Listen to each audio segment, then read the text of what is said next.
Hi, everyone. Welcome to another Fuel Your Fandom Half Tank. My name's Saint. Jim here. Jim here, begrudgingly. Jim is a very busy beaver today, so I told him I promised we would not take up an inordinate amount of his time. We do like to rattle. We prattle along quite a bit. Who, us? We tangent, we prattle, we go on at length. But it's all in good fun because we love what we talk about. We love We doing this. we've made the joke several times that we might as well subtitle this entire endeavor, Tangent the Podcast, just because, that's the way the neurodivergent mind works. When Oh, yeah. especially when you're a nerd and you've got, several universes, multiple canons, and just endless platforms, movies, TV, video games, music. It's all just one big snarled ball of wire. And picking it apart and looking at the individual threads and how the current moves through them is kind of what we love to do. It's what we do. It's our stock in trade. But today, not a normal episode. We don't have any news. We don't got any run up. This is all basically here. This half tank, we are going to talk about Fantastic Four First Steps. And so, again, at the top of this, I want to mention this is going to be kind of spoiler heavy. So So much spoilers. if you have yet to see the movie, it's been out a few. You should get out and do that. I'm going to go see it again today. I got a buddy coming over. We're going to go hang out, and he wants to go see it, so we're going to go see it. If you haven't seen it, head to the theater, grab your Galactus-sized bucket of popcorn, Hunger. sit down, and enjoy, and then come back and listen to us. There's no hurry. We're not going anywhere. This will be This, here. yeah, we can wait. It's fine. Do your thing. But that being said, spoiler alert, Jesus Christ, spoiler alert. All So the spoiler alerts. I went and saw this opening day. Actually, I went and saw it on a Thursday preview with my kid. William and I go to a lot of these comic book movies. That's kind of our thing. And we were very much looking forward to this one. And I tell you what, I used to read Fantastic Four quite a bit when I was actually collecting physical comic books. I couldn't tell you the runs. I couldn't tell you the writers or the artists or anything. It's just at that point I wasn't really paying attention to that. I was just reading the stories. You know what I mean? Yeah. But Fantastic Four was always one of my favorite books, and I think the earliest comic I had from Fantastic Four was like number 66. I bought it at a convention, and it was like the first appearance of Gorgon the Inhuman. So that was kind of cool. I don't know if I still have They that. are I might. Marvel's first family in a way, which makes it all the more conspicuous that they've been, and we'll get to this in a second, but they've been interpreted. This is overall the fourth time that they've Yep. attempted to bring Outside the of Fantastic animation. Four. Yeah, Outside of animation, to yeah. to the sort of live action big screen. This is the fourth time, and it took them this long to get it right. And look, I'm not going to shit on any of the Would that previous editions. would that make this the Fantastic Fourth? Yes, it would actually. Ah. Usually it's third time lucky or three strikes you're out, but it took them four tries and five movies overall previous to this, I think, to get this right. But I think everybody, because of the whole, Marvel was struggling in the 80s and 90s, and they sold off giant chunks of their empire and the movie rights to certain characters, but not others. Right. TV rights, movie rights. It was just a whole thing. And so the Fantastic Four were not under Marvel's purview when the MCU kicked off back, with the original Avengers setups. Same thing with So Spider-Man too. So yeah, some of these characters were shared, like some of the Spider-Verse ones, like Sony's been kind of messing around with. Marvel and Sony shared them. Other ones, like the Fantastic Four, other characters were just sort of in a different bucket, and Marvel didn't even have the rights, despite the juggernaut of the MCU there, to make movies based on their own characters. So there's been this sort of like phrasing that's been getting kicked around in the nerdosphere for a while.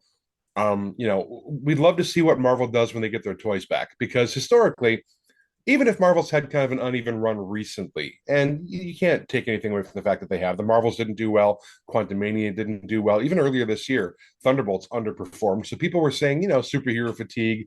Marvel has lost its mojo.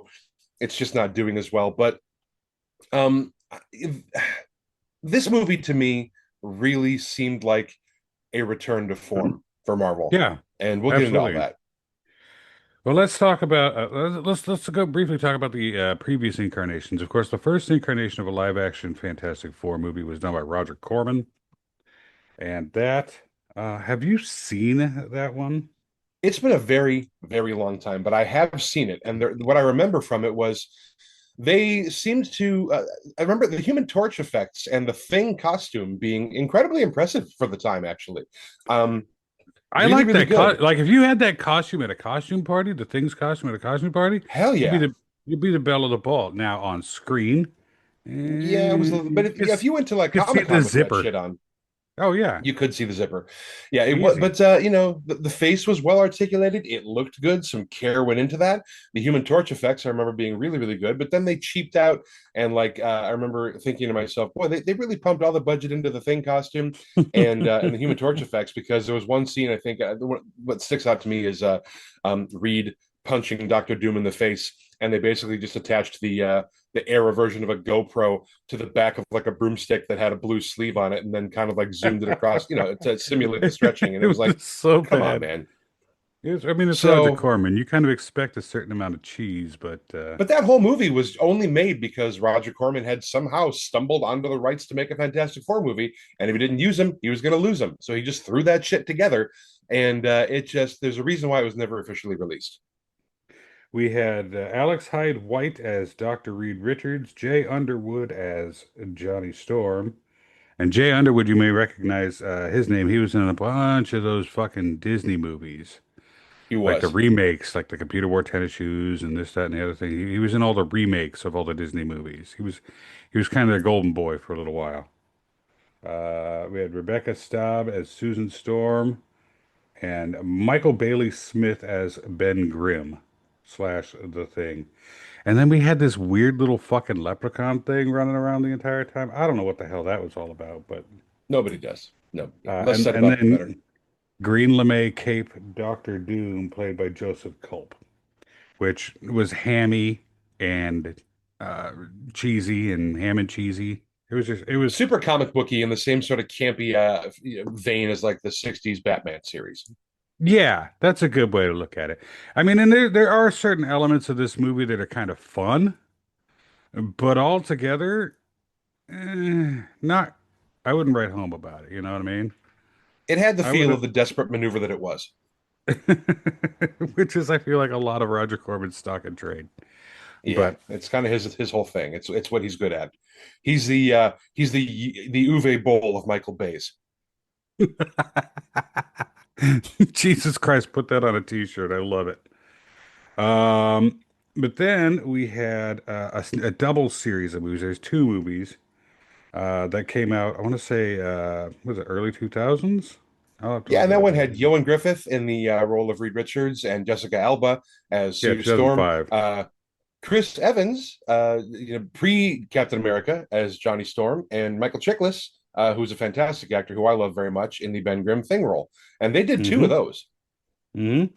And we could throw in some of the mentions from two as well. They had Doug Jones mocap the Silver Surfer, or do the physicality for Silver Surfer, even though they overdubbed his voice and used like, it was Lawrence Fishburne to do that. But and then Julian McMahon, who we just lost very Hmm. recently as Doctor Doom, and I liked Julian McMahon as Victor. I Yeah. wasn't exactly convinced with the way they put Doom together, Hmm. but as Victor, he was great. He played that kind of arrogance and I don't know, arrogance, I guess is pretty much the only word you can use to describe Doom, but I liked it. It worked. There's a lot about those movies that actually worked. Michael Chiklis, as you said, fantastic actor. Um, the costume was a bit more foam rubber A little bit, yeah. application, so which was difficult. Chris Evans as Johnny Storm, fan-fucking-tastic. I Yeah, he loved was it. great. He had the swagger, he had the attitude. I mean, if He you need was to, anybody that needs to understand what Chris Evans's range is, just look at like the cocky, womanizing, boyish swagger of Johnny Storm versus the sort of like square jawed, gravitous resolve of Steve Rogers. They couldn't be more different as characters, and he brought them both to life. And the of course the hilarity of him showing up in a blue costume with a sort of like a a burlap tarp over it in Deadpool and Wolverine, and then people thinking, "Oh, Cap's back," and then he revealing, "Nope, we're doing the multiverse thing." So I'm going back to the previous Marvel role. Was just a brilliant chef's kiss kind of a turn. In the void, you're either food for Elias or you work for her. Go on, Johnny. And I'll tell you who her is. Cassandra Nova, a megalomaniacal psychotic asshole. A finger-licking, dead-inside pixie slap, a third-rate dime store nut-note. And I'll tell you what she can do. I'm listening. She can lick my goddamn cinnamon ring clean and kick rocks all the way to bald hell. In fact, I don't give a shit if she removes all my skin and pops me like some nightmarish blood balloon. If the last thing I do in this godforsaken cum-gutter existence is light that fuckbox on fire, I still won't die happy. Holy shit, girl, you crazy. That's right, Wade. I won't be happy until I've urinated on her freshly barbecued corpse and husk-fucked the charred remains while gargling juggernauts jugging nuts. Wow. And you can quote me. Okay. But I liked these movies. I thought, at the time, I thought, well, they fucked up the Roger Corman ones. This one is pretty goddamn good, though. In the same way that, like, it was the same era when Fox was doing all of the X-Men movies, and those Right. were also pretty fucking good. If Pretty we're fucking being good, really honest yeah. about it. So these weren't bad. Good enough that they made two of them, and the casting was really good. I The like plot line- Jessica Alba. They were just, I thought she yeah, was weird as a blonde, but I like Jessica. I've a always little liked bit. Jessica Alba. Since Yeah. Dark Angel, I've liked Jessica Alba. So But they were good movies. I mean, they weren't They were. bad. They weren't great, but they weren't bad. They were perfectly serviceable. They were very watchable, enjoyable. The action was good. The effects were good. The casting was good. The performances were good. I got nothing really bad to say about these, except in contrast to this latest iteration where they sort of do Right. fall short in contrast and comparison. But overall, I mean, they held up, and they still do. And now, Fantastic Four from 2015. Bum, bum, ba-dum. Everyone always calls this one Fan Four Stick. And it was a weird one. I gotta say, I didn't hate it, but I didn't like it. It was very weird. Miles Teller, we had Kate Mara, Kate Mara. Yeah. we had Michael B. Jordan in his pre-MCU role as Johnny Storm, which was odd. Mhm. And then Jamie Bell as Ben Grimm. And then Toby Kebbell as Victor Von Doom. But let's just get this right out. I didn't care for this movie. It wasn't No. well done. It was not. The costuming was odd. It was like trying to be grimdark for no goddamn reason. And say what you want, the Fantastic Four has always been bright and colorful and kind of different. You know what I Yeah. mean? They've always had their roots in the 60s, and that's Right. sort of really informed their character. So, like I said earlier with the Batman thing, there's a certain element of camp to it, a certain element of fun, colorful comic booky action. So, grim, dark, gritty reboot, it does not work for these characters. I did not care No. for it. And it must be said that while I am a fan of colorblind casting, it was just a weird choice to make Kate Mara and Michael B. Jordan siblings, because then they had to go into this whole retcon explanation about this whole adoption thing, and it was a It mess. just And it took a lot more extra steps to get to the point Yeah. rather than just making them siblings like they were fucking supposed to be. it just didn't work. Nothing about it worked. And again, like it must be said that colorblind casting is not a thing that is bad. No. Representation And I love matters, Michael but Jordan. Michael B. Yeah. Jordan's a fantastic and he was fucking actor. fantastic as Killmonger. And he was, we should really at some point, even though this is kind of like cultural appropriation, we need to do a breakdown of Sinners, because holy fuck was that movie good. Best movie I've seen this year, hands down and bar none. But I need to nonetheless, see that one I mean, still.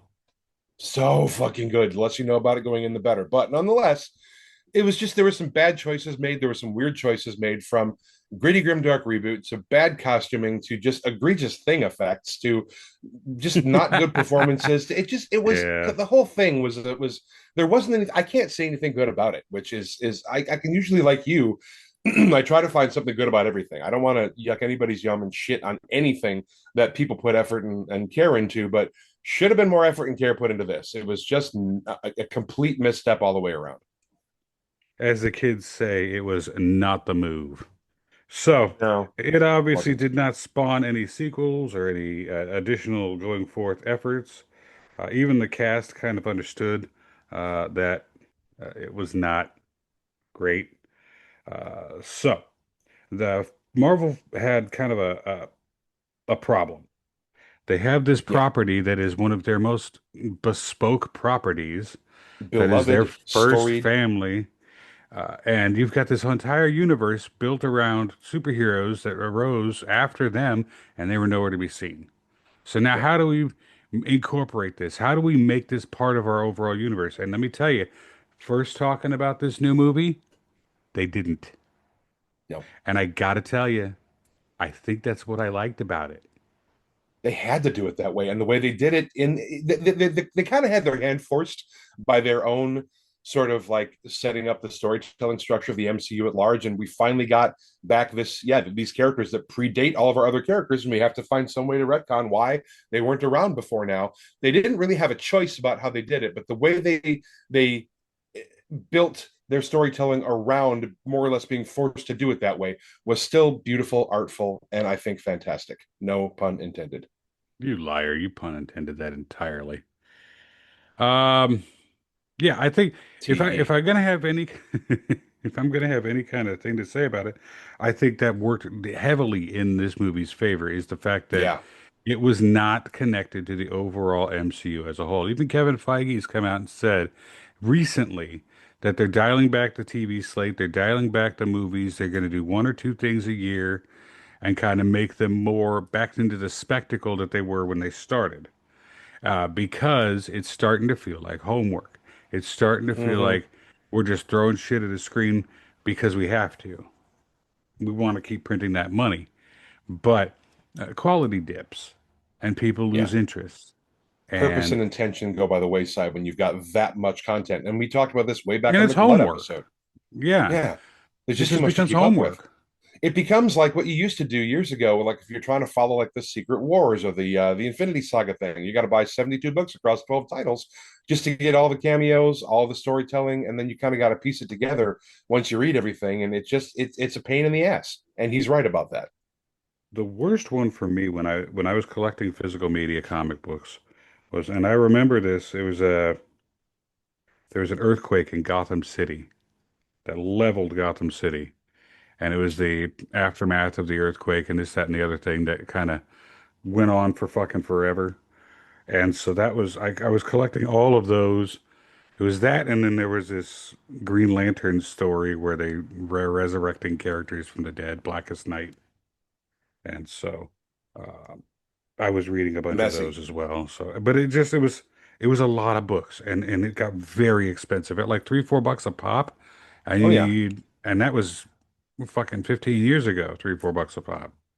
Yeah, so the And decision was made to set this yeah, movie into a pocket universe, not to rip off terminology from the new burgeoning VCU, but to kind of set it off to the side and say, okay, a lot of the time, sort of the applied magic sauce of just hand waving off, oh, it's the multiverse, doesn't really work.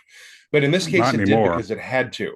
And yeah, and so this is set in a sort of a retro futuristic 60s, which is which I exactly where loved. It the looked original Fantastic Four fantastic, was set in that. pun intended. Yeah, yeah, intend your puns, you pussy. But anyway, so yeah, so it was that, and it was what my favorite architectural style of all time, and it's the nerdiest thing ever to say I have a favorite architectural style, but Googie is my favorite architectural style. Googie, think like the Jetsons, okay? Houses on sticks, sort of like cantilevered buttresses on the top of buildings.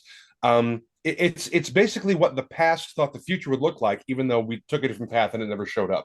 So there's a certain love that I have for just the and I hate the word aesthetic for how overused it's been by this is my aesthetic. It's just you put on a fucking pair of pants, whatever.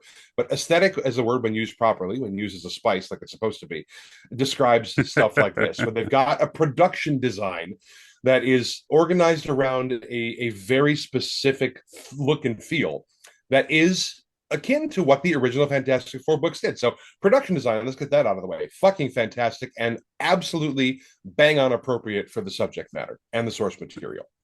Absolutely. And it fit. It just fit with the whole idea of this being because you could do things like have higher technology and still be, from a bygone era. And that's what I think they were going for is this feeling of a bygone era. And Yeah, and it fucking worked. And so beautifully. let's talk about now we talked about the setting, let's talk about the cast. First and foremost, Reed Richards, played by Pedro Pascal. Now, I'm trying to struggle to remember what I've seen him in. He's been in a few Yeah, things. he doesn't get a lot of work. He's kind of an unknown, sort of a diamond in the rough that they sort of I don't know if they found him in an audition or something. He's in fucking Um, everything. I don't know when the man goddamn sleeps. I love him. So to this point, like the overexposure is Pedro not Daddy. bugging me just yet. But here's the thing: like, do you need a sort of centered, with gravitas father figure to take charge of a magical child in a world that's trying to come after it? Then you need to hire Pedro motherfucking Pascal, whether it's The Last of Us, whether it's Mando, or ironically, whether it's this film, which again we told you there'll be spoilers.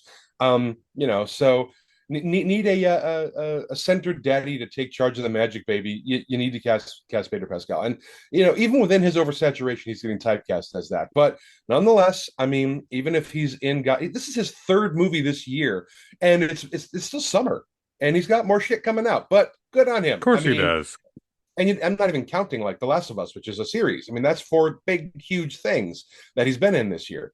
Good for him though. But he's fantastic. Again, there's that. But just great, great. I don't think I could have cast this role any better. And even if we, really want to get really super hair splitty, we said there were four previous editions of Fantastic Four. There's been a previous Reed Richards within the MCU, John Krasinski.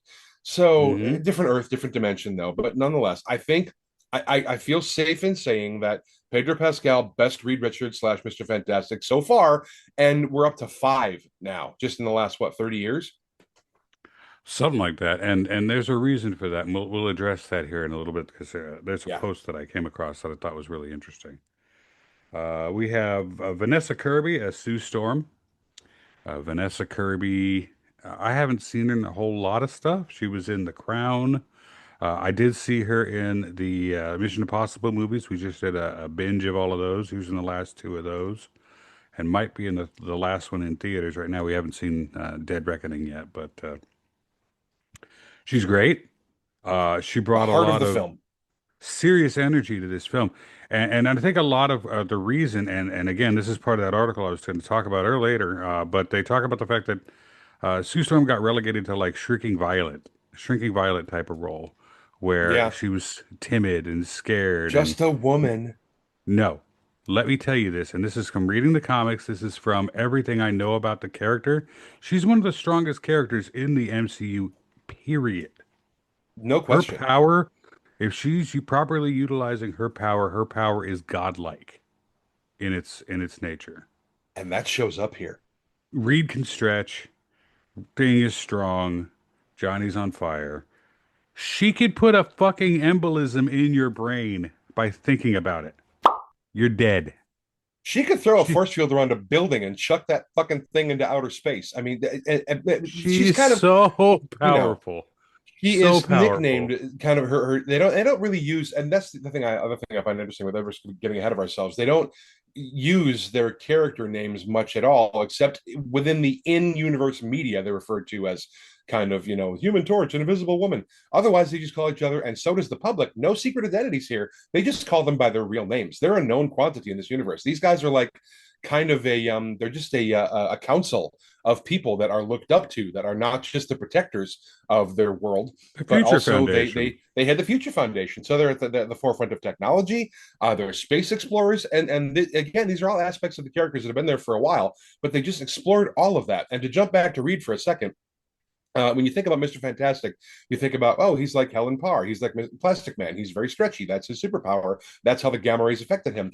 The movie doesn't play with that much. It does in some of the battle sequences, action sequences, but for the most part, they fall back on Reed Richards' primary power that the gamma rays had nothing to do with. The man's a goddamn genius. His The fucking brain. the superpowers that he exhibits this movie are just he's a brilliant mind. He's a scientific mind, and there's actually more I sort of like like him that they gave scribbling him. equations on chalkboards. Yeah, I like that they gave him more of that to do than we did, like stretchy, bouncy bullshit. Yeah, Because that can be such a tired gimmick after a while.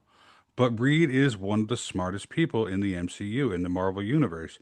And it's nice to see him get to flex that without looking arrogant. yeah. Tony, Because, Bruce Banner, and Reed Richards are generally considered to be kind of like the genius three of the MCU. hmm uh, as Johnny Storm, we have Joseph Quinn Campbell, who really the only thing I've seen him in outside of this would be Stranger Things. He Yeah, he played was Eddie Eddie the Munson. Metalhead in Stranger Things. Yeah. Which Brilliantly, he by the did way. great. He did great. He's in Gladiator 2, which I have yet to sit down and watch with Pedro Pascal, ironically Who? enough. Right, that Never heard guy, of him. that one guy. He's in the new Quiet Place thing, and I mean he's been in quite a few things. He's just I haven't seen him in a whole lot. Definitely on the upper beginning of his acting resume. So he did great in this role. We'll talk about that a little bit here. But then we also rounding out the four, we have Evan Boss Macarat. Rounding out the four, we have Evan Boss. God damn it! Why can't I say his fucking name? It's a lot of letters. Rounding out the four, we have the Thing, played by Eben Moss Bacharach. There, I said it that time. Um, and again, he's an actor I don't have a whole lot of experience with. He's been in The Bear, which is what Yeah. he's been most notable for. I mean, recently. Um, he's been in there's something called Girls. He was in The Punisher in 2017. Um, a bunch of stuff. He's got a very wide career at this point. But this is Did a far and voice. away his biggest, most visible role, and he just fucking killed it. Oh yeah. And the thing, again, no pun intended this time, but the thing with his character is he's a soft-spoken guy. He's a gentle giant. He doesn't want to be what he is. He can't help what he is. But he's a pilot. And again, they gave him pilot shit to do, which Yeah. was nice because the thing always gets relegated to big clobbering brute, and there's a certain amount of that. But by and large, we see him piloting the ship and do shit like that. We see him on a technical aspect, even in his big rocky thing body, which is great because I love the fact that they didn't have to dumb him down, didn't have to make him a big slobbering brute of a man. Yeah. And they did the same thing to Johnny. They didn't dumb him down. He wasn't just the cocky, womanizing kid. Everybody brought something to the team. It was just so well balanced, and I loved that about it. And a couple of honorable mentions from the cast. Let's put out Paul Walter Hauser as Mole Man, which I Minimal really screen time, but loved. he stole everything. He stole every scene he was in. Natasha Lyonne's in there as Ben Grimm's potential love interest, Rachel. And then, of course, we have Julia Garner as the Silver Surfer. I thought she did pretty good. She did Yeah. pretty good. I mean, you really don't have a whole lot really to do with that role.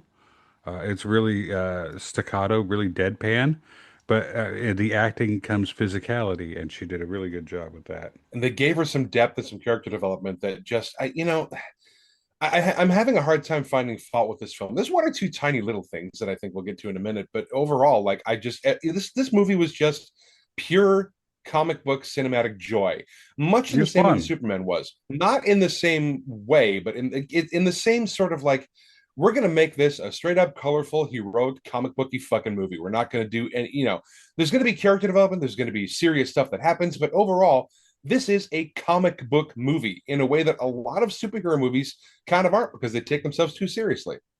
hmm And then rounding out the cast, the last big role we need to talk about is Ralph Ineson Mm-hmm. as Galactus, which the fact that they made Galactus physical is fantastic because they Oh use, yeah, I keep using the word fantastic. I don't even mean to, it's but right it's there. kind of slipping right in. But the Cloud Galactus that they tried to slip in during the second of the Alan Garfield and Jessica Alba Fantastic Yeah. Four movies, it was not well received, was not well done, was not well thought out, was not well conceived. It was just, ugh. But Ralph Ineson, we're in a galaxy now, we're in a universe now that contains things like celestial beings, Yeah. celestials, huge giant things. So to have a space giant that flies around eating planets could Not a conceivably stretch. work better. Not Yeah. not a stretch. Fantastic. When you've got whatever that Uh thing is that's buried in the desert that they kind of like try to sweep under the rug with the Eternals, or when you've got Ego the God planet from Guardians, there's big cosmic beings in these multiple dimensions within this universe. hmm So it's not outside the realm of possibility that you got a giant planet-eating thing Yeah, being who's going around devouring worlds for their energy. So Ralph Ineson brought a gravitas to that character that needed to be there because it could go very easily into campy weirdness, but it didn't, and I like that. So Ralph Ineson did a great job with that, and you kind of believed it was the world-ending threat that it was. yeah. Um, so and the Fantastic Four had to use their brain power to get out of this, and they tried to confront him on his home turf, and that didn't go well at all. Um, They tried to take him out physically. They tried to punch him and set him on fire, and he just kind of went pink and kind of blew that off. he's like, yeah, no, yeah, nah, yeah, nah. Yeah, nah. What we talk about the characterizations in this movie. One of the cool things that we liked, and we both talked about this, is that they gave the characters a lot more shit to do than is just typically done. They all had Fantastic their Four strengths. they let uh, Sue be Sue. They let Sue be the heart and the brains, or the head of the foundation. They let Reed be the brains of the operation, which is great. They let Johnny, who is so easily relegated to himbo status most times, Mm-hmm. snarky, jokey himbo status, they let him. He had a major plot point in the movie. He really He's the did. reason they were able to talk to Shalabal. He was the reason they figured out what was going on with the world leader and where the deal could be struck. Without any of that, all of Reed's planning would have been for nothing. Yeah, he wasn't just the And wisecracking, winking at girls comic relief. Like it would have been so easy to do that. That's been so many interpretations of that character, but they gave hmm him strength. They gave him brains. hmm That's sort of like cocky. I like the girls kid was still in there. That was, but much like actual human people, he was complex. He had depth and layers and was able to explore many of them. Yeah, and so the fact that they gave him a huge plot element to deal with and handle on his own, and the fact that even Reed was so preoccupied, and that's a character trait of Reed that we lose a lot in these interpretations. He gets so preoccupied with a certain idea or a certain plan or a certain thought process that he can't veer his way off of that. You And so we suppose see Reed's that on the spectrum? Does he hyperfixate? A little bit. just a little. But so we get to see that a little bit of both of those aspects on that because Reed does hyper focus on this one particular plan, and we see Johnny fucking solving shit behind the scenes. Just Johnny, just doing his thing, and that's great. And speaking of the thing, we also one of the biggest subplots of Ben Grimm is the fact that he's this gentle soul trapped in this rocky, horrific kind of monster body, and him kind of trying to deal with the fact that he's still a man. He Yeah. still wants attention. He still wants love. He still wants acceptance. And we get to see them. They don't flat out do it, but they dance around it. And in the way that they did in the comic books back in the day, is they let him, see this girl from afar and kind of, is she looking at me? She might be looking at me. I think she's looking at me. And it's cute. And so I would say if Sue is the the forward face of this. I mean, Ben is definitely the heart of the team. He's got that kind of, I don't know, just it's this gentle nature to him, which belies his rocky exterior, which I guess has kind of always been the. Yeah, that's always been the contrast of the character is that he's a gentle soul he's trapped in this body that can take bullets and lift trucks. And the other interesting aspect I thought that wasn't really, I don't, it may have been, but I don't really remember for sure whether or not they explored this in any of the multiple iterations of the character previously. But in the books, Ben Grimm is canonically Jewish. Mm-hmm. So they And I don't cast a think they Jewish really touched actor on to that. play him. Yeah. No, Yeah. they cast a Jewish actor to play him. And so Ben, growing up on Yancey Street, it's implied to be sort of like the Jewish area of that planet, that dimension's version of New York City. And so he's hanging out outside the synagogue. He's talking to the kids who are at shul. He's the Natasha Lyonne comes out and there's of the temple and she's talking to him and then towards the end of the movie at one point he kind of revisits the synagogue and she's, oh, you're here for spiritual guidance? Well, no, I just kind of came to see you. So there's that sort of touching moment where it's like, oh, it's a little thing that's going on there. But he is hanging out around the synagogue because Ben Grimm is Jewish. Eben Moss-Bacharach is also Jewish. And they incorporated that into the character in a way that made sense, that was subtextual, that was sort of like you got to pick that up through context clues. But it's an important part of who he is, and it informs a lot of his attitudes and his actions. Now, I want to talk. We're going to keep this brief. We're kind of wrapping it up here pretty soon. But there's a thing I sent you this morning, Jim, and I know you talked about having seen it before. It was an entire article I read on Facebook, so take it at Facebook value. Yeah. I'm talking about how the Fantastic Four movie leans more into Jack Kirby's characterization of these characters and less into Stan Lee's interpretation of the characters. And I'm And we going to all love Stan Lee paraphrase. around here, but Right, nonetheless, right. But there was a lot of beef between Stan and Jack, and the fact so that much. Stan likes to take credit for things that other people have done, and kind of take other people's properties and kind of do whatever the fuck he wants with them and everything. So, God love you, Stan Lee, but there was a bit of that controversy surrounding that as well. So, but I'm going to paraphrase this article. We're going to jump into different things. Reed Richards, he gets his intelligence, remoteness, and vulnerability from Kirby. What the movie makers excised is arrogance, dickery, and sexism that Stan Lee added, which was abundantly clear in the Strange Tales issue where Kirby had no role. So they talk about the fact that we also talked about the fact that Mr. Fantastic had come across kind of smarmy and arrogant, Yeah. kind of like a positive side version of Victor Von Doom. It's There's a one lot thing to of be the smartest guy in the characterization room. It's here. another thing for somebody to know they're the smartest guy in the room and be not shy about saying that. And there's been certain characterizations of Reed in the past that have been that guy. Right. Sue Storm, her strength, courage, and leadership are all at the front of this character. The movie dropped the incompetence, cowardice, and dependence on Reed that Lee added, which was often working against Kirby's art and stories, which showed her to be decisive, proactive, and courageous. And we talked about how she's definitely, literally one of the strongest characters in the Marvel universe entirely.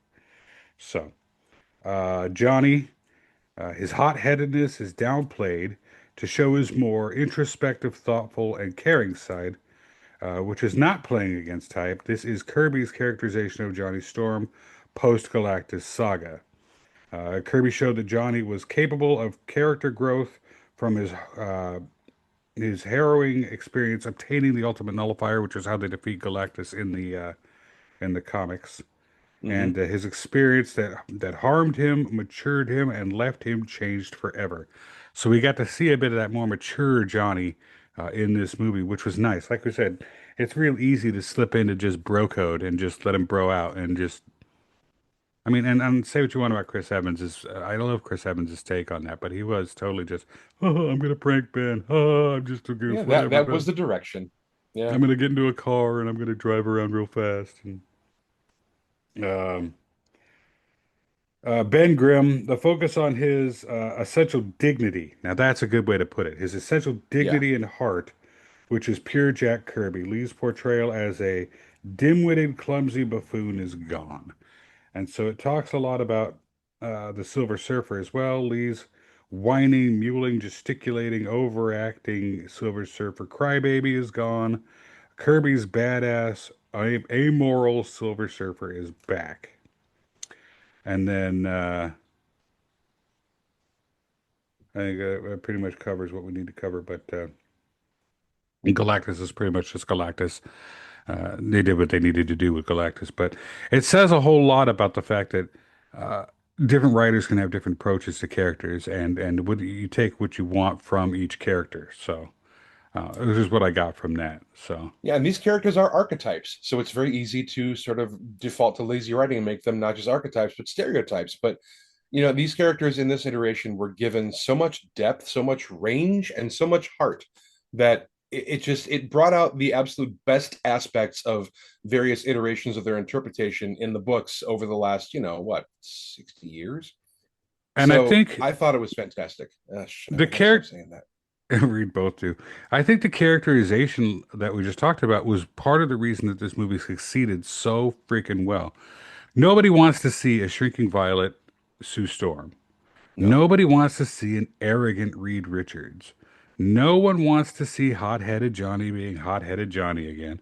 And nobody wants to see Ben Grimm Hulk smash his way through a fucking car or building, whatever, and just be like, huh, huh, huh, huh. It was these subtle characterizations that gave us something to look forward to in these characters. It was Sue's strength and Johnny's thoughtfulness and Reed's conviction and Ben's heart. We want that. We wanted to see that. And I think that's a large part of the reason that this movie worked so very well. And I mean, was it a perfect movie? I'm going to say no, because I'm sure there were steps that they could have taken. The baby as bait kind of thing, it felt Yeah. a little odd. But They could have explored more about why, because I think anybody who doesn't know the books doesn't understand who and what Franklin Richards is or what he becomes. They could have had a little bit more exposition, a little bit more sort of like um explanation, I guess, for the uninitiated of what Franklin is versus what he could potentially represent. But I he's a guess maybe they're mutant. going to do that later. Yeah, He's a they're going to mutant. talk about He's that later. one of the most powerful beings in the Marvel universe. He creates pocket realities. That's what he can Uh, do. his Their whole, I whole mean, yeah, There was a whole storyline where Onslaught erased most of the heroes in the Marvel universe, just blinked them out of existence during a fight. Franklin saved them all by putting them in a pocket dimension.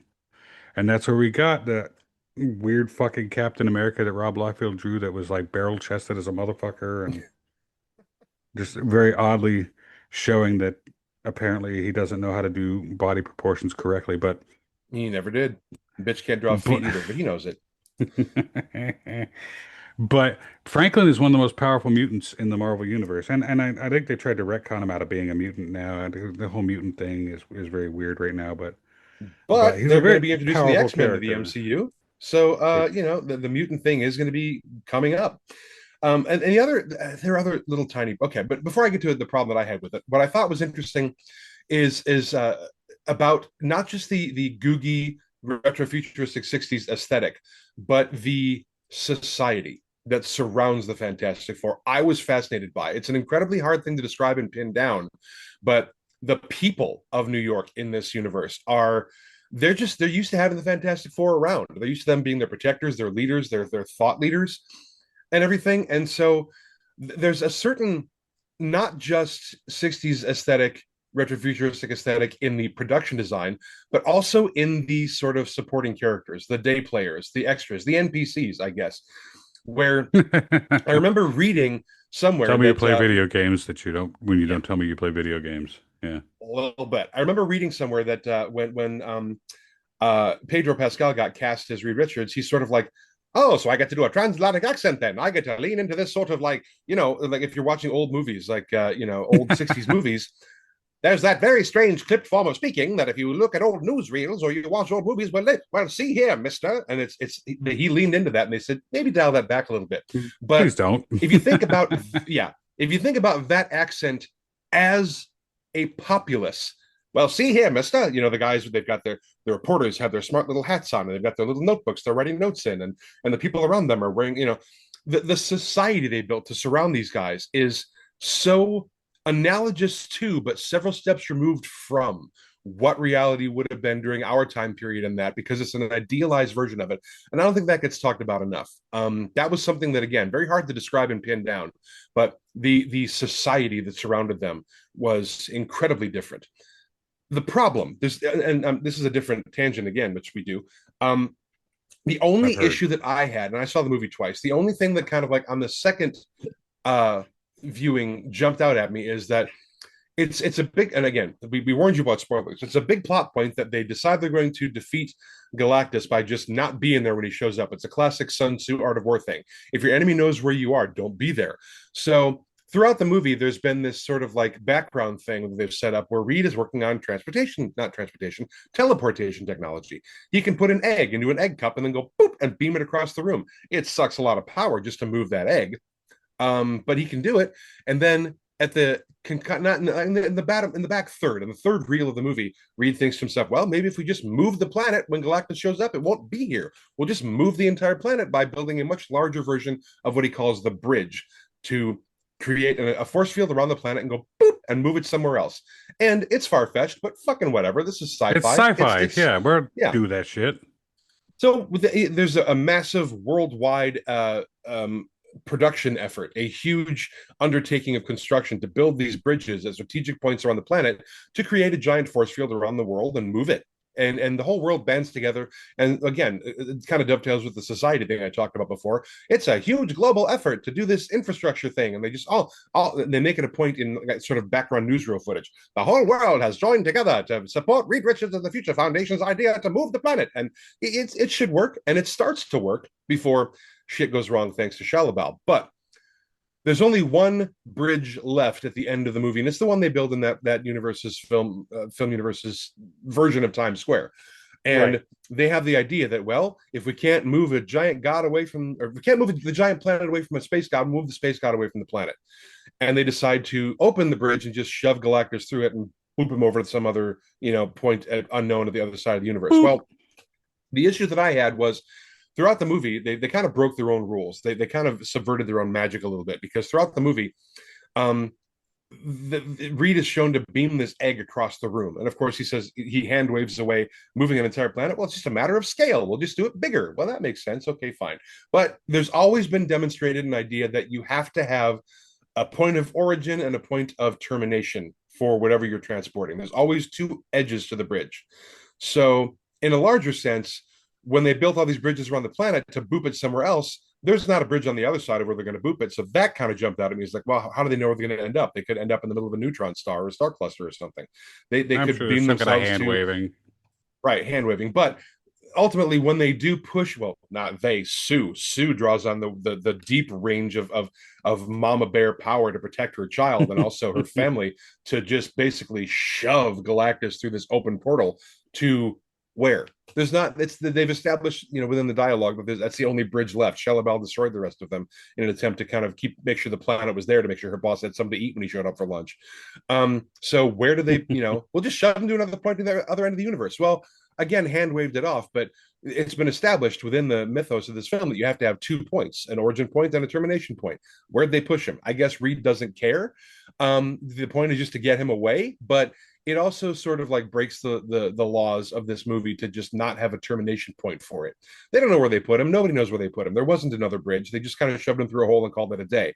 And that bugged me a little bit, just because it just didn't really make sense within the sort of mythology they'd set up. But that was my only real issue that I could see narratively. Thematically, I thought the movie was great. I Yes. think the acting was above board, top notch, and I'm looking Yes, very much yes. forward to seeing how they interact with RDJ's Victor Von Doom and see how that all plays out. Um, I'm very interested in the future of this Fantastic Four, the Future Foundation here. Um, all in all, if I had to give it a number grade, I would probably say 8.75 out of 10. Jim, what about you? I'm going to give it a good solid 9.25. I just the sort of plot hole from that resulted from the universe whole was the only real sort of like thing when I went, that doesn't really make a lot of sense, but whatever, it's sci-fi. But I loved everything about this: the production design, the acting, the casting, the characterizations, the writing, everything about it. And even the beats made sense, And from the I think, standpoint of just how the story flew. yeah, and I think the movie worked really well separated from the main Marvel continuity. I know that Yeah. we're not going to have that long term. I know they're coming in during, Secret Wars and Doomsday. I know we're going to have them integrated with the rest of society and the rest of the Marvel Cinematic Universe as a whole. But right now, in this moment, as it sits, Fantastic Four First Steps worked for me because there wasn't all that other baggage.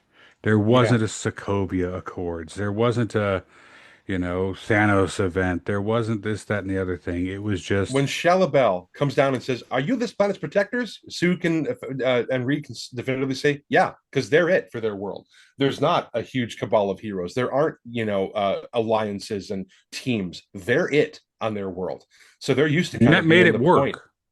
Yeah. Yeah, they don't have to say, they don't have to hem and haw and say, "Well, we protect New York, but there's definitely some other people." You could, yep, we're this planet's protectors. They're the only superheroes on their planet. Yeah. And that worked for me. So, Yeah. well, we want you to be able to judge for yourself. We hope you've seen the movie if you're listening to this. Otherwise, we just spoiled the shit out of you. But whatever.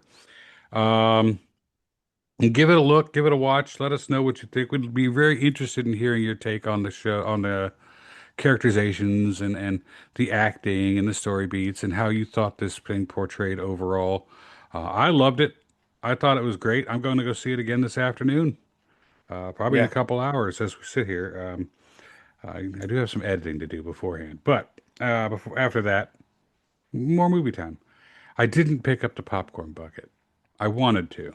I couldn't Yeah. justify $80 for a giant Galactus head that's going to sit around my house and gather dust. So I did manage to talk myself out of that one dumb purchase, which I'm sure my wife is thrilled about. So other than that, absolutely fantastic across the board. Go see it, check it out.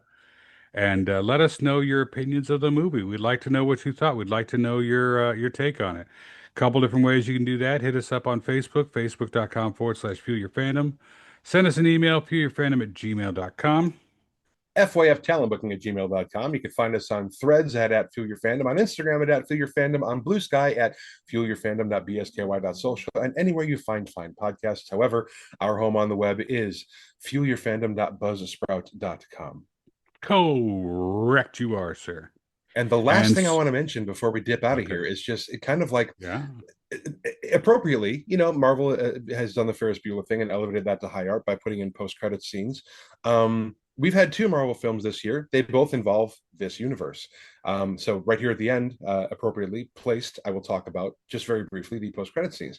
Thunderbolts / New Avengers, which again, spoiler, whatever, you've seen it by now, had a post-credit scene of the gang sitting around their headquarters and seeing an interdimensional craft come into their airspace, and it was the Excelsior. And that was directed by Matt Shakman. That the directors of Thunderbolts had nothing to do with that. Matt Shakman, being the director of Fantastic Four, did direct that sequence, and it was kind of tacked on. So we know they show up. That sequence did not appear in this film, although we know that it does happen to them with them at some point. But the post-credit scene of this film, they do a time jump, and it's 4 years in the future. Franklin is 4 years old. He is a it was young man five. now, I think it and was 5 years old, wasn't it? Five. yeah, oh yeah, he's five. You're right, because Okay. he was about a year old throughout. He aged about a year over the course of the actual film, so Either he's way. five, four, five, whatever. And so he's hanging out with Sue, and she's reading him a book, and Herbie, who we didn't even talk about in this whole thing. Herbie's a joy. I loved But Herbie. Herbie, Yeah. yeah, Herbie was great. He had a nice little Deus Ex Machina in a very literal sense. But Mhm. Herbie is asked to find a book, and we established very early through a nice context clue that Franklin is a fucking genius because he holds up, Charles Darwin's Origin of Species. Oh yeah, he loves that one, but no, I'm talking about the other one. So while Sue is running around the Baxter Building looking for the book, we hear something happen, and she turns on her powers a little bit to kind of prepare for a threat, and comes around this beautiful combination fireplace TV set, which again works perfectly well with the retro-futuristic googie aesthetic of the film. And she comes around the thing, and we see a man in a green hood. After we've seen an empty Latveria seat at all the Future Foundation sort of / UN Council meetings, we see a guy in a green hood with a silver mask in his hand checking out Franklin. And I have read articles in the days since that Matt Jackman has confirmed we didn't just throw a PA in a green hood. It's actually RDJ on screen, even though you can't see his face. He's there. Well, yeah, So, they're elbow deep into filming Doomsday right now. So yeah. So that wouldn't Doom have been has the difficult already thing to made. do. RDJ's Doom has already made, even if you can't see him, he's already made his first on-screen appearance. So It's kind of like that thing they that's do with fascinating. comic books where they give you a reveal of a character but don't tell you anything about it, like on the last fucking panel. It's Yeah, it's a looked very directly comic from the book thing books. to do. Yeah. But So, yeah. again, tell us what you thought. Send us your thoughts on the matter, and we will gladly read them, and we can follow up on that after that. But thank you for listening to another Half Tank episode of the Few Fandom Podcast. Our little bonus episodes. We enjoy doing those, and keep on being your fantastic selves. That time the pun was absolutely intended. And remember that everything is fandom, and fandom is everything. Take care, guys.